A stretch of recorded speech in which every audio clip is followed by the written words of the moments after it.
Que Dios te bendiga, mi querido amigo. El día de hoy vamos a estar estudiando el Evangelio de Mateo en el capítulo 9. Ya, así que te invito ahí a buscar tu Biblia, a abrir tu Biblia, Evangelio de Mateo capítulo 9, y vamos a ir, cierto, verso a verso, estudiando los principios que la palabra del Señor nos enseña. Dice así la palabra de Dios. Entonces, entrando Jesús en la barca, pasó al otro lado y vino a su ciudad. Y sucedió que le trajeron un paralítico tendido sobre una cama, y al ver Jesús la fe de ellos, dijo al paralítico: Ten ánimo, hijo, tus pecados te son perdonados. Entonces algunos de los escribas decían dentro de sí: Este blasfema. Y conociendo Jesús los pensamientos de ellos, dijo: ¿Por qué pensáis mal en vuestros corazones? Porque ¿qué es más fácil decir, los pecados te son perdonados, o decir, levántate y anda?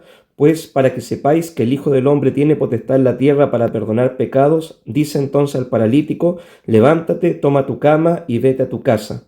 Entonces él se levantó y se fue a su casa, y la gente al verlo se maravilló y glorificó a Dios, que había dado tal potestad a los hombres.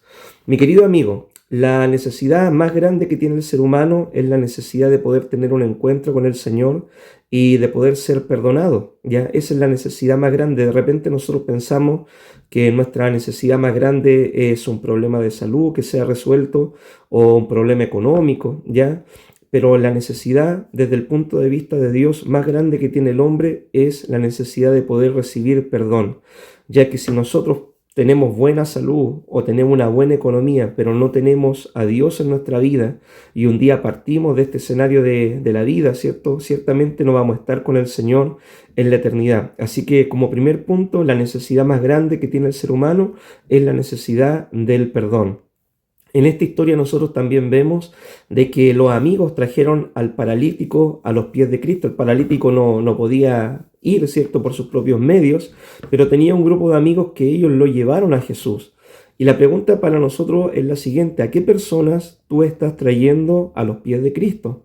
El mundo, ¿cierto?, está paralítico espiritualmente, las personas están ciegas espiritualmente, el mundo está postrado, está tirado en el camino, y la pregunta es: ¿quién los va a traer a Jesús, o cómo vamos a llevar a Jesús a ellos? Entonces, ¿a qué personas específicamente tú el día de hoy le estás compartiendo el Evangelio, le estás llevando la palabra, o lo estás invitando a acercarse al Señor? Amén.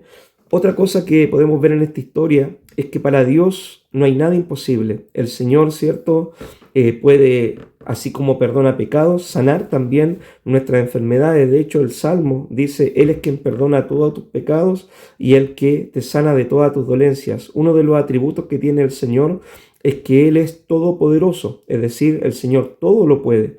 Y para Dios una enfermedad no es imposible sanar, siempre cuando esté dentro de su voluntad el poder obrar y el poder hacer un milagro, ¿cierto?, en la vida de las personas. Así que estos tres primeros puntos te quería compartir en esta primera historia.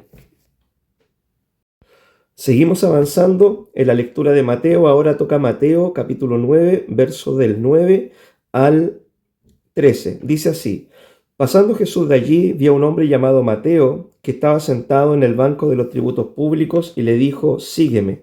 Y se levantó y lo siguió. Y aconteció que, estando él sentado a la mesa en casa, y aquí vinieron muchos publicanos y pecadores que habían venido, se sentaron juntamente a la mesa con Jesús y sus discípulos.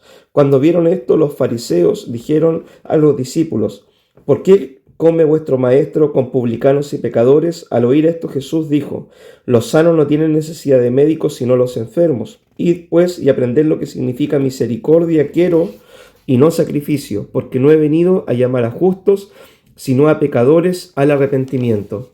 En esta historia nosotros podemos encontrar varios puntos muy importantes. Primeramente, es que el Señor no se aislaba del mundo. El Señor compartía con los pecadores, compartía con el mundo, compartía con la gente que no tenía una vida muy correcta, ¿cierto?, a los ojos de la sociedad. Nosotros vemos de que los publicanos en ese tiempo eran personas despreciadas por el resto de los judíos, por la forma de vida que llevaban, por el estilo, cómo se ganaban ellos la vida, ¿cierto? Entonces eran despreciados. Los publicanos no eran admitidos en la sinagoga, en aparecerse en el templo tampoco. Pero el Señor el primer principio que nos enseña es que Él no se aislaba del mundo. El Señor compartía con el mundo. El Señor no tenía problema en ir a un matrimonio, de compartir una cena con Mateo y sus amigos, pero lo único que el Señor se guardaba es que Él marcaba la diferencia. El Señor compartía con el mundo, pero no hacía lo que el mundo hacía. El Señor marcaba la diferencia. Y así también nosotros, si queremos ganar a más personas para Cristo, debemos compartir con el mundo, pero marcar siempre la diferencia, ya comportarnos conforme la palabra nos enseña. Cuando ellos quieran fumarse el cigarrito, no hacerlo. Cuando ellos quieran consumir alcohol, nosotros no hacerlo. Marcar una diferencia para poder darle testimonio a ellos, ¿cierto?, de que el Señor ha cambiado nuestra vida. También en esta historia nosotros aprendemos de que para Dios lo más importante es tu presente y tu futuro. Quizás Mateo, ¿cierto?, había cometido muchos errores, muchos pecados, muchas faltas, pero el día que él tuvo un encuentro con el Señor hace un borrón y cuenta nueva, ¿ya? Y es lo mismo para nosotros. A Dios no le interesa tu pasado, las cosas, los errores que tú cometiste en el pasado, sino a Dios le interesa la decisión que tú tomes por Él ahora en el presente. Y si tú aceptas a Jesús como tu Señor, como tu Salvador, dice la Biblia que todas las cosas son hechas nuevas, tus pecados pasados quedan borrados y Dios, ¿cierto?, escribe tu nombre en el libro de la vida, y desde ese día en adelante tú empiezas a tener un caminar con Dios, una vida nueva en Cristo. Entonces a Dios lo que le interesa es tu presente y tu futuro. El pasado, al tener el encuentro con el Señor, el pasado queda totalmente perdonado. Y acá nosotros podemos ver también lo importante de tener un encuentro con el Señor y de no despreciar a nadie. Mateo, publicano, ¿cierto?, un hombre despreciado por la sociedad, pero cuando tuvo un encuentro con Jesús, Mateo llegó a convertirse en un apóstol del Señor, uno de los 12 apóstoles, y también el que escribió el Evangelio de Mateo, ¿ya? Entonces acá nosotros podemos ver que un encuentro con Jesús lo cambia todo. Tener un encuentro con Jesús puede cambiar tu presente y obviamente va a cambiar tu futuro, ya, para la gloria del Señor, y uno no se da cuenta muchas veces lo que puede llegar a abarcar ese encuentro con el Señor. Que una persona, ¿cierto?, por muy pecadora que haya sido o por haber tenido un pasado muy malo, el día que tiene ese encuentro con Jesús, ¿cierto?, puede llegar a ser el día de mañana un tremendo hombre o una tremenda mujer del Señor. Amén. Así que esos principios aprendemos de esta historia del llamado de Mateo. Seguimos avanzando, mi querido amigo, en la lectura bíblica, y ahora nos toca hablar sobre la pregunta del ayuno. En Mateo 9, 14 al 17 dice así: Entonces vinieron a él los discípulos de Juan diciendo: ¿Por qué nosotros y los fariseos ayunamos muchas veces y tus discípulos no ayunan? Jesús les dijo: ¿Acaso pueden los que están en bodas tener luto entre tanto que el esposo está con ellos? Pero vendrán días cuando el esposo les será quitado y entonces ayunarán. Nadie pone remiendo de paño nuevo en un vestido viejo, porque tal remiendo tira del vestido y se hace peor la rotura. Ni echan vino nuevo en odres viejos, de otra manera los odres se rompen y el vino se derrama y los odres se pierden. Pero echan el vino nuevo en odres nuevos y lo uno y lo otro se conservan juntamente. Dice acá la palabra del Señor de que vienen los discípulos de Juan el Bautista, a preguntarle al Señor: bueno, ¿por qué nosotros los fariseos ayunamos y tus discípulos no ayunan? En primer lugar, ¿qué es lo que es el ayuno? El ayuno es una disciplina espiritual donde uno se propone en su corazón, ¿cierto?, con la ayuda del Señor, dejar de comer alimentos por cierto tiempo, ¿ya? Por ejemplo, hay ayunos que pueden durar 24 horas, ayunos que pueden durar 3 días, ayunos de una semana, ¿cierto? Los ayunos más grandes que nosotros vemos en la Biblia fue el ayuno de Jesús, el ayuno de Moisés, donde estuvieron 40 días sin comer. Y el ayuno, ¿cierto? También por menos horas se puede hacer, 8 horas, 12 horas, ¿cierto? Todo depende en lo que tú te enfoques. Bueno, cuando tú haces un ayuno, hay también diferentes tipos de ayuno. Está el ayuno, por ejemplo, completo, donde tú dejas de tomar agua y no comes alimentos sólidos. Está el ayuno, ¿cierto?, de alimentos sólidos, ¿cierto?, donde tú solamente no comes alimentos sólidos, pero sí ingieres agua. Hay algunos que también hablan del ayuno de Daniel, donde tú comes frutas, verduras, ¿cierto?, frutos secos durante esos tiempos de ayuno y tomas agua por un periodo, ¿cierto?, de tiempo más extenso. Lo importante del ayuno es ¿para qué? El propósito del ayuno. Cuando nosotros ayunamos es para buscar más la presencia del Señor, es para tener más comunión con Dios, es para orar, ¿cierto?, por algunas necesidades específicas. Y obviamente el Señor espera que nosotros ayunemos. Capítulos anteriores de Mateo vimos que el Señor nos enseñó cómo debíamos ayunar. Dijo, cuando ustedes ayunen, no toquen trompeta, no lo publiquen en las redes sociales, ¿cierto? Sino háganlo en secreto y su Padre que ve en secreto lo recompensará en público. Hay un documento en la iglesia, ¿cierto?, que se llama la Didache, que dice de que los primeros cristianos ayunaban también 2 veces a la semana, ¿ya? Y hay testimonios también hoy en día de que hay iglesias, por ejemplo, que hacen campañas, 40 días de ayuno, ¿cierto? O más días también de ayuno, o tienen un día de ayuno semanal dentro, ¿cierto?, de su programa eclesiástico. Entonces, el ayuno es una disciplina espiritual muy importante para el creyente. El ayuno nos ayuda a tener dominio propio, nos ayuda a tener poder espiritual. Ya dice la palabra, hay demonios que solamente salen con oración y con ayuno. Y el ayuno ha sido práctica, ¿cierto?, de todos los grandes cristianos a lo largo de la historia y nosotros debemos hacerlo. ¿Qué es lo que pasaba en ese tiempo? Los discípulos estaban recién conociendo al Señor, necesitaban ser formados, no tenían necesidad de buscar más de Jesús porque lo tenían ahí mismo, ¿cierto?, de forma directa y presencial, pero el día que Cristo ya no estuviera con ellos iban a tener que dedicarse a orar, a ayunar con más intensidad, ¿ya? Dice la palabra de que la iglesia primera ayunaba también antes de ungir los líderes, ellos ayunaban. Pablo, cuando habla de su ministerio, dice que él hacía varios ayunos también. Entonces el ayuno es una disciplina espiritual que nosotros debemos poner en práctica en nuestra vida cristiana en el día de hoy también, ¿ya? Así que yo te animo a poder practicar el ayuno, ¿cierto? Dejar un día a la semana para ayunar, un día cada ciertos días, tener retos, por ejemplo, ¿cierto? Hacer una semana de ayuno, ya, de 12 horas, por ejemplo, son buenos desafíos espirituales para nuestro crecimiento y madurez espiritual. Algo interesante también de este texto dice es que no se puede echar el vino viejo en odres nuevos, ¿cierto? Ni el vino nuevo en odres viejos, ¿cierto? Lo que quiere decir esto es que muchas veces hay personas que están acostumbradas tanto a su estructura religiosa que no resisten lo nuevo. Y también la Biblia a nosotros nos pide y nos enseña de que no es malo innovar, ¿ya? No es malo probar, ¿cierto?, cosas nuevas, obviamente sin salirse de los márgenes que nos enseña la palabra, pero probar, ¿cierto?, con cosas nuevas. Por ejemplo, ¿cierto? Los fariseos ya están acostumbrados también a ayunar, ¿cierto?, sus días de ayuno a la semana, y ellos quizás tenían una forma muy religiosa, rigurosa de hacerlo, pero cuando viene el Evangelio, cuando Dios toca nuestra vida, nosotros podemos también ayunar, ¿cierto?, pero de formas más innovadoras. Por ejemplo, en vez de hacer 2 días de ayuno a la semana, hagan una semana de ayuno, ¿cierto?, desde las 6 de la mañana hasta las 6 de la tarde. En vez de ayunar solamente 2 veces o 3 veces, ¿cierto?, cada cierto tiempo en el año, hagamos una campaña de 40 días de ayuno. Probemos, ¿cierto?, innovar, ¿cierto?, en los principios de la palabra, siempre obviamente respetando el margen de la palabra, pero también proponiendo cosas nuevas, alternativas nuevas para buscar a Dios de una forma más profunda. Yo me acuerdo de que en mis tiempos, cuando yo me convertí, a nosotros nos enseñaban, tú tienes que orar y orar 1 hora de oración, ¿ya? 1 hora de oración. Pero, por ejemplo, uno oraba 20, 30 minutos y después se quedaba sin nada para orar.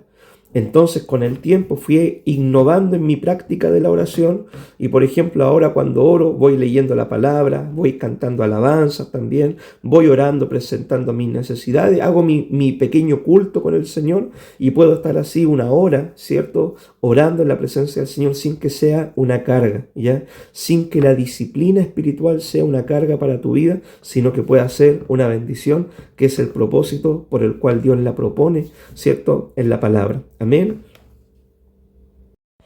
Ahora vamos a ver la historia de Jairo. En Mateo 9, capítulo 9, versículo 18 dice así: Mientras él les decía estas cosas, vino un hombre principal y se postró ante él diciendo: Mi hija acaba de morir, mas ven y pon tu mano sobre ella y vivirá. Y Jesús se levantó y le siguió con sus discípulos. Y aquí una mujer enferma de flujo de sangre desde hacía 12 años se acercó por detrás y tocó el borde del manto porque decía dentro de sí: Si tocares solamente su manto, seré salva. Pero Jesús, volviéndose y mirándola, dijo: Ten ánimo, hija, tu fe te ha salvado. Y la mujer fue salva desde aquella hora. Al entrar Jesús en la casa del principal, viendo a los que tocaban flauta y a la gente que hacía alboroto, les dijo: Apartaos, porque la niña no está muerta, sino duerme. Y se burlaban de él. Pero cuando la gente había sido echada fuera, entró y tomó la mano de la niña, y ella se levantó, y se difundió su fama, la fama de él, y se difundió la fama de esto por toda aquella tierra. Amén. Acá nosotros podemos aprender algunos principios también. En medio de los problemas, en medio de las situaciones difíciles, en medio de las circunstancias que te toca vivir, problemas quizás de salud, económicos, familiares, en los diferentes problemas que nosotros podemos tener, ¿a quién recurres? ¿En quién buscas la ayuda? ¿Ya? Hay mucha gente que se refugia en los amigos, hay mucha gente que se refugia en un psicólogo, ¿cierto? Que buscan ayuda en muchos lugares. Pero ¿sabes qué? La principal fuente de ayuda que nosotros tenemos es el Señor. Y la forma principal que nosotros podemos acercarnos a Dios en este tiempo es por medio de la oración. Tú cuando oras, tú conversas con Dios de forma presencial, ya en su presencia, a cualquier hora del día, porque Dios está disponible 24/7.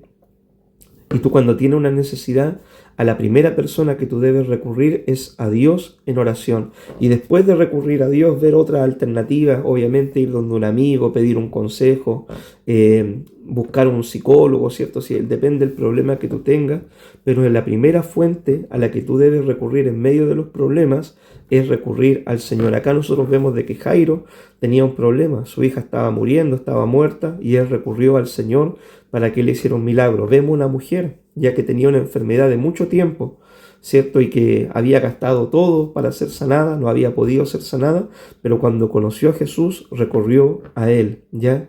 Entonces, este es el primer principio que nosotros tenemos. El segundo principio es que nosotros debemos acercarnos al Señor con fe, ¿ya?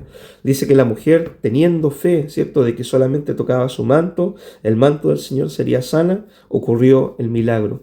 Cuando nosotros nos acercamos al Señor, no debemos acercarnos con duda, con incredulidad, a ver si es que, ¿cierto?, el Señor me escucha, a ver si es que Dios oye mi oración. No, debemos acercarnos con fe. Dice la palabra, ¿cierto?, que sin fe es imposible agradar al Señor. Nosotros debemos creer primeramente que Dios existe, que Dios es real, que Dios es todopoderoso, que Él puede ayudarnos, que Dios escucha nuestra oración. Y si está en el plan de Dios, Dios va a resolver el problema que nosotros tenemos, ¿cierto? Debemos acercarnos con fe, confiando en Dios, que Dios hará su voluntad, y la voluntad de Dios para los hijos del Señor siempre es buena, es agradable y es perfecta. Y otra cosa que aprendemos de esta historia es que el Señor siempre llega a tiempo. Quizá algunos pueden decir: ¿para qué molestan más al maestro? ¿Cierto? La hija había muerto, la enfermedad ya no tenía cura, había probado muchas alternativas medicinales y no había una solución, pero el Señor siempre llega a tiempo. ¿Ya? Algunas veces a nosotros nos parece como que el Señor no nos escucha, o que el Señor está ausente, o que el Señor se ha retrasado, ¿cierto?, en darnos la respuesta que nosotros queremos, pero el Señor siempre llega a tiempo, porque el Señor, ¿cierto?, es sabio, todo lo sabe, todo lo puede, y el Señor llega a tiempo. El Señor tiene un tiempo diferente al de nosotros. El Señor tiene el tiempo Kairos, ¿ya?, que es el tiempo perfecto de Dios. Y el tiempo perfecto de Dios, cuando se cumple, ¿cierto?, todas las cosas son buenas. Amén. Así que estos principios aprendemos de esta historia. Seguimos avanzando en la lectura de Mateo. Ahora nos toca Mateo capítulo 9, en el versículo 27, y dice así: Pasando Jesús de allí, le siguieron 2 ciegos dando voces y diciendo: Ten misericordia de nosotros, hijo de David. Y llegando a casa, vinieron a él los ciegos, y Jesús les dijo: ¿Creéis que pueda hacer esto? Ellos dijeron: Sí, Señor. Entonces les tocó los ojos y diciendo: Conforme a vuestra fe os sea hecho. Y los ojos de ellos fueron abiertos, y Jesús les encargó rigurosamente diciendo: Mirad que nadie lo sepa. Pero salidos ellos divulgaban la fama de él por toda aquella tierra. 2 ciegos reciben vista. Alguien dijo una vez por ahí: el peor de los ciegos es todo aquel que teniendo la vista no puede ver. ¿Por qué les comento esto? Porque estas personas, siendo ciegas, se daban cuenta de la identidad de Jesús. Ellos, por ejemplo, cuando se acercaron a Jesús no le llamaron maestro, rabino, no le llamaron cierto hombre simplemente, no, le llamaron hijo de David, ¿ya? El hijo de David, es decir, lo estaban reconociendo como el Mesías del pueblo de Israel. Entonces ellos, a pesar que estaban ciegos físicamente, espiritualmente sus ojos estaban abiertos. Entonces, ¿cuánta gente nosotros encontramos el día de hoy que está ciega espiritualmente en diferentes cosas?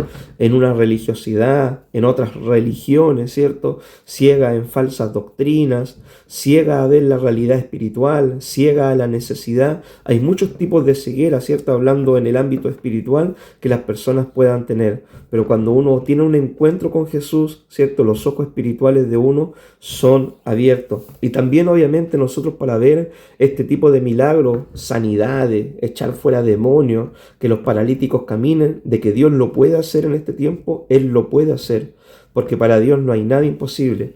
Lo único que nosotros debemos tener fe y también nosotros debemos prepararnos espiritualmente para que ocurran estos milagros, estas sanidades, estas obras extraordinarias del Espíritu, ¿ya? Debemos buscar más de Dios, debemos ayunar más con el Señor, debemos vivir más en santidad, buscar más de la palabra del Señor para que Dios se manifieste de esta forma sobrenatural, ¿cierto? En medio de la iglesia y a través de nuestra vida, ¿ya? Así que estos milagros siguen vigentes, Dios sigue haciendo esta obra extraordinaria, pero también debemos nosotros poner de nuestra parte. Yo siempre les comento a los hermanos y les digo, de repente en la vida hay cosas que todos sabemos que debemos hacer, pero no las hacemos, ya por diferentes motivos no las hacemos.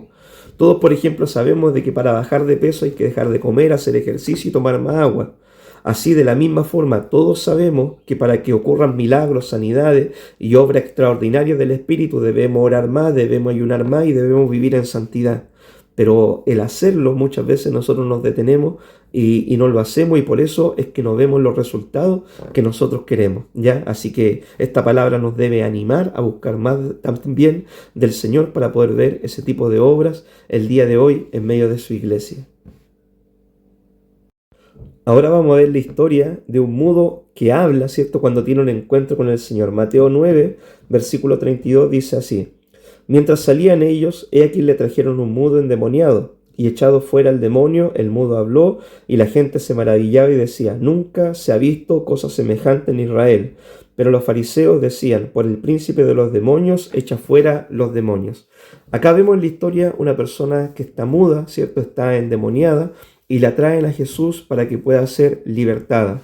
Jesús, ¿cierto?, echa fuera el demonio, esta persona recibe completa sanidad y ahora puede hablar. La pregunta es, ¿cuántos hijos del Señor están mudos ya espiritualmente y no predican la palabra, no hablan del Señor, no comparten del Evangelio porque están ¿cierto?, atormentados, están aprisionados por un demonio quizás de la burla, un demonio de temor, ¿cierto?, de miedo, de cobardía? Hay muchos cristianos hoy en día que están mudos a compartir el Evangelio, ¿cierto? ¿Por qué? Porque están siendo atacados espiritualmente y les da miedo compartir la palabra, que me van a rechazar, que no va a resultar, que no voy a ganar gente, demonios de incredulidad. Ahora nosotros debemos vencer esto, ¿ya? Un encuentro con Jesús, ¿cierto?, va a cambiar nuestra vida y va a abrir nuestra boca y no vamos a tener miedo de poder compartir el Evangelio con otras personas. De hecho, un cristiano que no habla de Jesús, que no comparte del Evangelio, que tiene miedo y vergüenza de hablar del Señor, es porque muchas veces la vida espiritual está siendo atacado, ¿cierto?, por diferentes pensamientos que pone el enemigo, para callar su vida, su testimonio como cristiano y así, ¿cierto?, hacer de este cristiano una persona ineficaz en el cumplimiento de la gran comisión. Cuando uno es lleno del Espíritu Santo, uno no tiene miedo a hablar de Jesús, no tienes miedo a publicar en tus redes sociales que eres cristiano, no tienes miedo a publicar en tus redes, usar tus redes sociales para publicar mensajes cristianos, ¿ya? De hecho, de eso debería estar lleno nuestras redes sociales. Deberían nuestros vecinos conocer que somos cristianos y no avergonzarnos del Señor, ¿ya? Así que debemos abrir nuestra boca y proclamar el Evangelio, ¿ya? y echar fuera los demonios de temor, de miedo, de cobardía, de burla, ¿cierto? Y debemos cumplir con la tarea que Dios nos ha asignado para poder ser cristianos eficaces en donde Dios nos ha puesto. Hemos llegado al final de este capítulo 9 del Evangelio de Mateo y el Señor nos dice: la mies es mucha, pero los obreros lamentablemente son pocos. Veamos en Mateo 9, 35 dice: recorría Jesús todas las ciudades y aldeas, enseñando en las sinagogas de ellos y predicando el Evangelio del reino y sanando toda enfermedad y dolencia en el pueblo. Y al ver las multitudes tuvo compasión de ellas, porque estaban desamparadas y dispersas como ovejas que no tienen pastor. Entonces dijo a sus discípulos: a la verdad la mies es mucha, mas los obreros son pocos. Rogad pues al Señor de la mies que envíe obreros de la mies. La mies es mucha. Mi querido amigo, ya para ir terminando, cerrando este capítulo, hay mucho por hacer. Hay mucho campo, hay mucho trabajo, hay muchas personas que no conocen al Señor. Yo creo que si tú te subes a un autobús, ¿cierto?, vas a ver de que la mayoría de las personas que están allí no son cristianas. Si tú vas a la escuela, la mayoría de tus compañeros no son cristianos. Vas a la universidad, la mayoría no son cristianos. Si tú vas a un hospital, en una sala, ¿cierto?, de un hospital, la mayoría de las personas que te rodean no son cristianas o no han tenido un encuentro genuino con el Señor. Cuando tú miras tu cuadra y ves a tus vecinos, la mayoría de ellos no son cristianos. Cuando tú miras a tu familia, la mayoría de ellos en algunos casos no son hijos del Señor. La mies es mucha, pero los obreros son pocos, y los que están dispuestos a trabajar por el Señor, ¿cierto?, son muy poquitos, son muy reducidos, ¿cierto?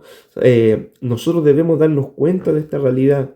Antes que venga la tormenta, antes que venga la lluvia, debemos cosechar la mies, ¿cierto? Debemos entrar el trigo en el granero del Señor, porque cuando venga la lluvia, la tormenta y caiga el agua, ¿cierto?, todo eso se va a perder. Así como Noé preparó un arca ya y predicó el evangelio para que muchas personas entraran en el arca, ¿cierto? Pero finalmente entró su familia. También nosotros en este tiempo tenemos un arca, ¿ya? Y debemos predicar la palabra, el evangelio, para que las personas entren en el arca de salvación. Yo no sé cuántos van a entrar en este tiempo. En el tiempo de Noé entró solamente su familia, pero ahora, ¿cierto?, hay más personas que pueden entrar. Y yo te invito a poder compartir el evangelio, hablar de Jesús, predicar la palabra, porque el sentir del Señor sigue siendo el mismo. Él sigue teniendo compasión de la gente. Él no quiere que nadie se pierda, sino que todos vengan al arrepentimiento, que todos tengan un encuentro con Él y vayan a una eternidad con el Señor. También debemos orar para que Dios levante más obreros. Dice la palabra, ¿cierto? La mies es mucha, los obreros son pocos. Debemos rogar al Señor que envíe obreros a la mies, ¿ya? Que levante hombres, mujeres llenos del Espíritu Santo y que le prediquen el Evangelio en el poder del Espíritu y ganen almas para el Señor. Yo quiero ser un ganador de almas. Yo espero que tú también quieras ser un ganador de almas. Yo no quiero irme a la eternidad sin haber llevado a muchas personas para Cristo. Espero que ese también sea tu sentir y oro al Señor para que Dios use mi vida y pueda usar tu vida para ganar multitud de personas para el Señor. Debemos sembrar la palabra, entregar tratado, hablar de Jesús, no avergonzarnos del Señor, ir a los lugares de necesidad, ayudar al necesitado, predicar el evangelio a los enfermos, en un hospital, a la gente de la calle, a los vecinos, al extranjero. A todos debemos compartir el evangelio del Señor, para que muchas personas tengan la oportunidad de entregar su vida al Señor y puedan ser salvas. Que Dios te bendiga, mi querido amigo, y este es el estudio de Mateo capítulo 9, así que te animo también a poder seguir viendo las otras enseñanzas, las otras predicaciones que vamos a ir subiendo semana a semana, ¿cierto?, en el canal. Que Dios te bendiga muchísimo y nos estamos viendo. Bendiciones.